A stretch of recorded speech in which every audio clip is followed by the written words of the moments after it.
Do you tell yourself that you're lazy, that you lack discipline, that you need to try harder? What if that's not actually true? Hello, I'm Shuvra Deb, and I'm here to help you with this tutorial and a free guide in the link below. I'm here to help you on your self-confidence journey. For your free guide, click the link below. Have you ever found yourself knowing exactly what you need to do to make a project happen or to take the next step on something and then not bringing yourself to do it? Or have you ever started something, got halfway through and then dropped it? And then afterwards, you beat yourself up. Why didn't I get started? Why didn't I finish? Gosh, I'm so lazy, and so on and so on. Well, here's the truth. You're not lazy. My friend, you're in self-sabotage. It's self-sabotage. You're fearing something. Maybe it's a fear of failure, perhaps even a fear of success. Maybe there's a fear around how what you're about to do, what you want to do, is going to be received. Maybe you fear being judged. So instead of taking action, you freeze and you avert, you avoid, and you don't take action, and then your brain labels this as lazy.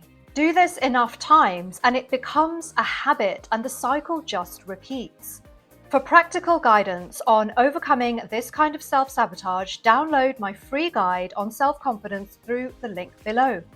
So the next time you catch yourself trying to avoid something, don't call yourself lazy. Instead, stop and take a moment and ask yourself, what am I trying to avoid in this moment? What am I trying to avoid in this moment? Is it the fear of getting it wrong? Is it not knowing how to do the thing you want to do? And this is something that I get.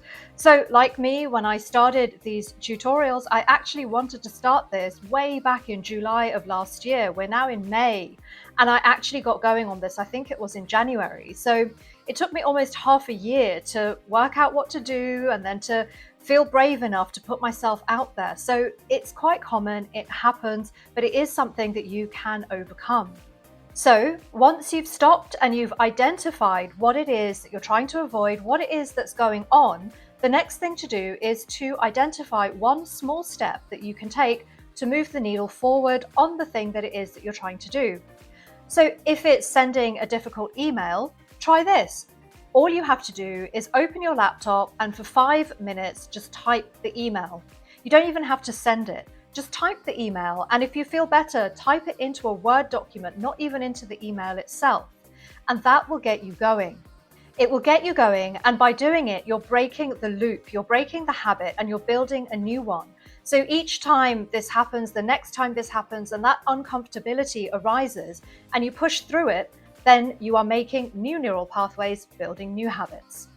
If this is something you recognize in yourself, then I have made my free self-confidence guide, which will help you to find out your next steps to stepping up to a bit more confidence. I do that through a fun quiz, the answers to which will guide your next steps.